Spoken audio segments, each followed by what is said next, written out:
Welcome to the video. इस video में हम बात करेंगे पाइथन के दो एडवांस कॉन्सेप्ट्स के बारे में। एक है एक्सेप्शन हैंडलिंग और एक है फाइल हैंडलिंग के बारे में। These go beyond the basic and help program handle complex task. ये एडवांस जो कॉन्सेप्ट पढ़े हैं आपकी बुक में डिटेल में मौजूद नहीं है, लेकिन ये कॉम्प्लेक्स टास्क को हैंडल करने के लिए, एक अच्छे तरीके से प्रोग्रामिंग को मैनेज करने के लिए। Focus area include file handling and exception handling, purpose to write robust efficient and error resistant Python application वगैरह। तो हम देखते हैं, फिर आपको ये बातें समझ आ जाएंगी इसकी मुराद क्या है। पहले हम देखते हैं एक्सेप्शन हैंडलिंग। एक्सेप्शन हैंडलिंग को पढ़ने से पहले एक प्रॉब्लम देखते हैं। मैं यहां पर एक नंबर इनपुट लेता हूं, लाइक मैं लिखता हूं a is equal to int input enter a number, ठीक है। देन मैं यहां पे लिख देता हूं answer is equal to 10 divided by a, यानी कि यूजर जो भी a की वैल्यू देगा वो 10 के साथ उसको क्या कर देंगे, डिवाइड करोगे। 10 उसके साथ डिवाइड हो जाएगा, sorry. Then print answer. Then मैं यहां पे लिखता हूं प्रिंट हेलो, यहां पे लिख देते हैं प्रिंट वर्ल्ड। तो इसको रन करते हैं। तो मैं लिख लेता हूं लाइक 5। तो देखें 2 हेलो वर्ल्ड, 2 ये प्रिंट हो गया, 10 डिवाइडेड बाय 2 कितना हो गया, 10 डिवाइडेड बाय 5, 2 आंसर आ गया। देन मैं इसको दोबारा रन करके मैं करता हूं 3, तो तब ये आंसर आया 3.33। अब क्या होगा अगर मैं 0 लिख दूं, तो ये एरर आ गया। अब जो एरर आया है वो कुछ समझ नहीं लग रहा है, पूरा प्रोग्राम प्रिंट हो गया, सिर्फ एरर आ गया। और इसके अलावा जो दूसरा काम हुआ कि इसके बाद ये 2 लाइनें तो ठीक लिखी हुई थी, लेकिन ये भी अब आउटपुट में नजर नहीं आ रही, क्योंकि इस लाइन में एरर आ गया। जब इस लाइन में एरर आ गया तो प्रोग्राम इसके बाद आगे नहीं चलेगा। तो आपको नजर आ रहा होगा कि ये वो एरर को हाईलाइट कर रहा है। उसके बाद अब प्रोग्राम तो ठीक लिखा हुआ था, लेकिन वो भी अब रन नहीं हो रहा। तो यानी कि प्रोग्राम में मुख्तलिफ किस्म के एरर्स आते रहते हैं, और अब ये ए हमारे कंट्रोल में नहीं है, यूजर के कंट्रोल में। वो का कोई भी वैल्यू लिख सकता है। तो अब इस एरर को ग्रेसफुली अच्छे तरीके से हैंडल करने का तरीका क्या है, एक्सेप्शंस, ट्राई एक्सेप्ट या exception handling. Exception handling use की जाती है एरर को एक अच्छे तरीके से, बेहतर तरीके से हैंडल करने के लिए। और दूसरी बात कि एरर के बाद वाला जो प्रोग्राम है वो डिस्टर्ब ना हो उसके लिए। A way to manage error that happen during program execution, prevent programming from crashing suddenly. यानी कि जब ये एरर आया ना इस लाइन में, प्रोग्राम क्रैश कर गया। क्रैश करने का मतलब है कि उसके बाद प्रोग्राम में कोई भी चीज चलेगी नहीं, प्रोग्राम रुक गया, एग्जीक्यूशन रुक गई है उसकी।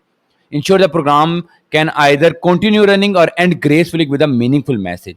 यानी कि क्या हो कि अगर एरर आ गया तो या क्या हो कि प्रोग्राम आगे चलता रहे, उस एरर को छोड़ के प्रोग्राम आगे चलता रहे, या क्या करे उस एरर को ग्रेसफुली हैंडल करे। ये ना हो कि सारी लाइन प्रिंट हो जाए इस तरीके से, एरर को ग्रेसफुली हैंडल करे और एक मीनिंगफुल मैसेज से हमें पता लगे कि क्या एरर आया, क्या एरर नहीं आया। अच्छा, अब इसको करते कैसे, मैं इसको रिमूव करता हूं। ट्राई ब्लॉक, जिस प्रोग्राम में आपको डाउट है कि उसमें एरर आ सकता है, उसमें लिखें ट्राई। उसको ट्राई के अंदर लिखेंगे। लाइक मैं लिखता हूं a is equal to int, then input enter your number. तो ये इसमें कोई एरर का चांस नहीं है। अब मुझे पता है कि जब मैं नंबर 10 को उस ए नंबर से डिवाइड करूंगा तो मे भी एरर आ जाए, क्योंकि मे भी यूजर 0 लिख दे। तो मैं लिखूंगा ट्राई। अब जिस प्रोग्राम में आपको डाउट है कि एरर आ सकता है वो ट्राई के अंदर लिखें। मैं लिखता हूं answer is equal to 10 divided by a, print a. ठीक हो गया। अब यहां पे लिखें एक्सेप्ट। एक्सेप्ट में प्रोग्राम लिखेंगे अगर यहां पर एरर आए, अगर एरर नहीं आएगा ना ट्राई ही चलेगा, एक्सेप्ट नहीं चलेगा। अगर एरर आ जाएगा तो फिर ट्राई के अंदर जो चीज है वो एग्जीक्यूट नहीं होगी, बल्कि जो एक्सेप्ट के अंदर लिखा हुआ है वो चलेगा। अब एक्सेप्ट को कैसे लिखते हैं, यहां पर एक एरर्स के नाम, लाइक सिंटैक्स एरर होता है, इस तरीके से और भी एरर्स होते हैं, लेकिन यहां पर हम लिखते हैं जीरो डिवीजन एरर। हमारा जो एरर है वो कौन सा है, जीरो डिवीजन एरर है। यहां पर आप एक मैसेज प्रिंट करा देंगे, enter some non zero number.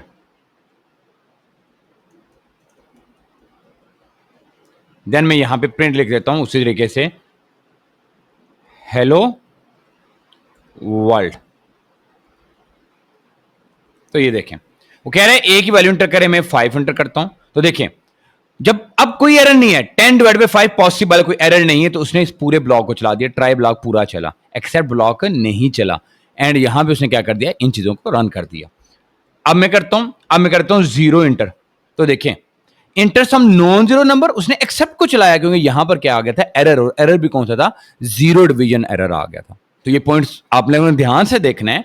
Accept इसके अलावा भी होते हैं, वैल्यू एरर भी होता है, सिंटैक्स एरर भी होता है। जस्ट आपकी बुक में जीरो डिवीजन एरर है, तो इसमें जस्ट इसी को एक्सप्लेन कर रहा हूं कि जब आप लोगों ने ए की वैल्यू ठीक इंटर की कि एरर ना आया तो ये ट्राई ब्लॉक पूरा चलेगा।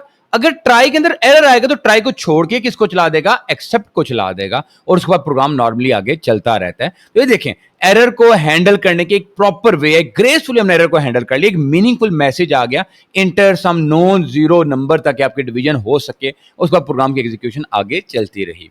अगर आप लोग मजीद इसके बारे में सीखना चाह रहे हैं तो मेरी सेपरेट वीडियो मौजूद है, आपका उस चीज का लिंक भी मैं वीडियो में ऐड करूंगा, और अभी भी आपको स्क्रीन के ऊपर नजर भी आ रहा होगा, तो आप लोग उसको देख के क्लिक करके उन वीडियोस को भी डिटेल में देख सकते हैं। जो सेकेंडली हमने चीज डिस्कस करनी है वो file handling in Python. Files क्या होती हैं, जैसे नॉर्मली आपकी एमएस वर्ड की फाइल्स होती हैं या एक्सेल की फाइल्स होती हैं, आप लोग उन फाइल्स को भी पाइथन के अंदर इंपोर्ट करके उनको भी यूज कर सकते हैं। फाइल्स का क्या फायदा होता है, फाइल्स में आप डेटा बहुत ज्यादा अमाउंट में ऐड कर सकते हैं, तो उन फाइल्स को भी आप पाइथन के अंदर इंपोर्ट कर सकते हैं। इस चीज को कहा जाता है फाइल हैंडलिंग। अच्छा, इंपोर्ट करने के बाद उनके अंदर चेंजेस भी कर सकते हैं, तो ये सारा कॉन्सेप्ट फाइल हैंडलिंग में आता है। File handling is about reading from and writing to a files. कोई भी फाइल आप रीड करने के मतलब आप उसके डेटा को बस अपने पाइथन प्रोग्राम के अंदर लेकर आओ, उसको यूज करो। राइट, उसके अंदर कोई चेंजेस करने हैं तो उसके लिए यूज किया जाता है right. File handling is about reading from and writing to files. It allow us to store and manage data permanently. Program के अंदर जो डेटा होता है वो परमानेंटली नहीं होता, हम प्रोग्राम लिखते हैं, चलाते हैं, जब प्रोग्राम चलता रहता है वो रहता है, लेकिन फाइल के अंदर डेटा परमानेंट क्या हो जाता है, स्टोर हो जाता है। अब आप लोगों को जब भी फाइल हैंडल करनी है उसके लिए तीन बातें समझनी है, read, write and append mode. R for read mode, W for write mode and A for append mode. दूसरा, जब भी फाइल को हैंडल करना है उसको प्रॉपर्ली ओपन एंड क्लोज किया जाता है। आपको कोई भी करना है, रीड करना है, राइट करना है, अपेंड करना है, तो पहले फाइल को ओपन किया जाएगा, फिर फाइल को क्लोज किया जाएगा। लेकिन यहां पर अपने एक पॉइंट समझना है, अगर आप सिंपली ओपन के साथ फाइल ओपन करेंगे तो फिर आपको क्लोज का भी काम करना पड़ेगा, लेकिन अगर विद ओपन के साथ करेंगे तो फाइल ऑटोमेटिकली क्या हो जाएगी, क्लोज हो जाएगी। तो सबसे पहले हम रीडिंग मोड देखते हैं। तो मैंने यहां पर कुछ फाइल्स बनाई हुई हैं, आपको नजर आ रहा होगा, एक हमारी फाइल है पाइथन बेसिक example1.txt, ठीक है, इसमें 3 to 4 लाइंस लिखी हुई हैं। मैं इसको रीड करना चाहता हूं तो मैं यहां पर लिखता हूं विद ओपन। यहां पर आप लोगों ने कोटेशन मार्क के अंदर उस फाइल का नाम लिखना है। फाइल का नाम था example1.txt। देन कौन सा मोड, आप रीड मोड में हैं तो आप यहां पे आर लिख लेंगे, और यहां पे आप फाइल का नाम लिख सकते हैं, लाइक मैं लिखता हूं एज फाइल कर देता हूं, आप कुछ भी लिख सकते हैं, फाइल 1, फाइल 2, कुछ भी नाम दे सकते हैं। देन यहां पे कोई वेरिएबल ले लेते हैं, like content file dot read, यहां पे प्रिंट करा देता हूं प्रिंट कंटेंट। देखिए अभी ये सारी लाइंस किसके अंदर थी, ये लाइन थी फाइल के अंदर। अब मैं इसको एग्जीक्यूट करता हूं तो अब देखें, अब सारा ये किसकी वैल्यू बन गई, कंटेंट की वैल्यू बन गई। अगर मैं यहां पे प्रिंट करूं ना, प्रिंट टाइप ऑफ कंटेंट, तो ये देख लें स्ट्रिंग टाइप बन गई, यानी कि ये सारी चीज थी ना, ये कंटेंट वेरिएबल के अंदर क्या होगी, स्टोर हो गया। मैं स्ट्रिंग को प्रोग्राम में कहीं भी किसी तरीके से भी यूज कर सकता हूं, तो ये रीड मोड है। अब आपको क्लोज करने की जरूरत नहीं है, क्योंकि आपने विद ओपन के साथ, विद के वर्ड के साथ ओपन की है फाइल, तो अब आपको उसको मैन्युअली क्लोज करने की जरूरत नहीं है, ये खुद ब खुद क्या हो जाएगी, क्लोज हो जाएगी।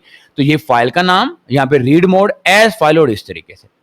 अच्छा, अब आपको जब राइटिंग और अपेंडिंग में काम करना है तो आपको एक फर्क समझना होगा। अपेंड क्या होता है ये शायद आपको पता नहीं, कि राइट में आपको समझाता हूं कि राइट की प्रॉब्लम क्या है। आपको नजर आ रहा है example1.txt में ये 3 लाइंस लिखी हुई हैं, appending to file, my first year computer and Python. अब मैं पहले इसको अपेंड कर लेता हूं, उसी तरीके से विद ओपन, फाइल का नाम example.txt, सॉरी example1 में पहले काम कर लेते हैं 1.txt। कौन सा मोड है, अपेंड मोड है, तो यहां पे आप ए लिखेंगे एज फाइल। यहां पर फाइल डॉट राइट ही लिखेंगे, ये नहीं कि अपेंड है तो अपेंड लिखेंगे। रीड, या दो ही बात है, ये फाइल डॉट रीड होगा या फाइल डॉट क्या होगा, अपेंड होगा, राइट होगा, सॉरी। मैं यहां पे लिख देता हूं अपेंडिंग द फाइल, मैं इसको रन कर देता हूं। अब जरा देखिएगा, ये लास्ट लाइन में आ गया अपेंडिंग द फाइल। मैंने पाइथन लिखा था ना, उसके साथ क्या होगी, ये अपेंड होगी। ये लाइन आपको नजर आ रही है। मैं और कुछ करना चाह रहा हूं, मैं दोबारा करता हूं फाइल डॉट राइट, यहां पे न्यू लाइन के लिए कर देता हूं \n न्यू लाइन। अब देखिएगा ये न्यू लाइन भी आ गई, अपेंड में नजर आ रहा है, मैं जो चीज राइट करूं फाइल में ऐड हो रही है। अब मैं राइट में करता हूं विद ओपन। आपने एक और फाइल देख लेनी है जो है example.txt, इसमें लिखा है writing a file hello world. With open example.txt, यहां पर राइट एज फाइल, उसी तरीके सब कुछ वैसे ही करते हैं। फाइल डॉट राइट, यहां पे लिखता हूं मैं hello I am writing to my file. अभी मैं इसको रन नहीं कर रहा। अभी देखिए एग्जाम्पल डॉट टीएक्सटी में 3 लाइनें लिखी हैं, writing a file hello world. अब मैं इसको एग्जीक्यूट करता हूं तो आप देखिएगा hello I am writing to my file. अब फर्क समझे, अपेंड में क्या होता है, जो चीजें पहले लिखी होती हैं उनको ओवर राइट नहीं करता बल्कि उनसे आगे लिखना स्टार्ट कर देता है, राइट कर देता है फाइल में। लेकिन राइटिंग में क्या होता है, जो चीजें लिखी होती हैं उनको ओवर राइट करके लिखता है। लेकिन यहां पर पहले चीजें लिखी हुई थी, जब आपने इस लाइन को एग्जीक्यूट किया तो उसने उस लाइन को क्या कर दिया, ओवर राइट कर दिया। अपेंड में ओवर राइट नहीं करता बल्कि नई चीजों को उस फाइल के एंड पर ऐड कर देता है। जैसे आपने लिस्ट के अंदर अपेंड का मेथड समझा था, सेम टू सेम लिस्ट में अपेंड क्या काम करता था, उस लिस्ट के एंड पर नई चीजों को ऐड कर देता था।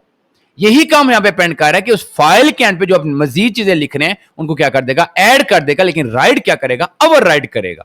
Right mode over right the file with the new content, append mode add new content at the end without deleting older data. तो ये हमारा बेसिक कंसेप्ट था फाइल्स का, फाइल हैंडलिंग का और एक्सेप्शन हैंडलिंग का। तो इस तरीके से अगर आपको कोई प्रॉब्लम आ रही है, ये आपका चैप्टर नंबर 2 जो है पाइथन का फर्स्ट ईयर कंप्यूटर का, वो खत्म हो चुका है। अगर आपको कोई प्रॉब्लम आ रही है, कोई भी प्रोग्राम लिखा है, कोई एरर्स आ रहे हैं, कोई एक्सरसाइज का प्रोग्राम समझ नहीं आ रहा, कोई क्लास एक्टिविटी नहीं समझ आ रही, तो आप मुझे जरूर कमेंट सेक्शन में बताएं, मैं जरूर आपकी हेल्प करूंगा। Thank you.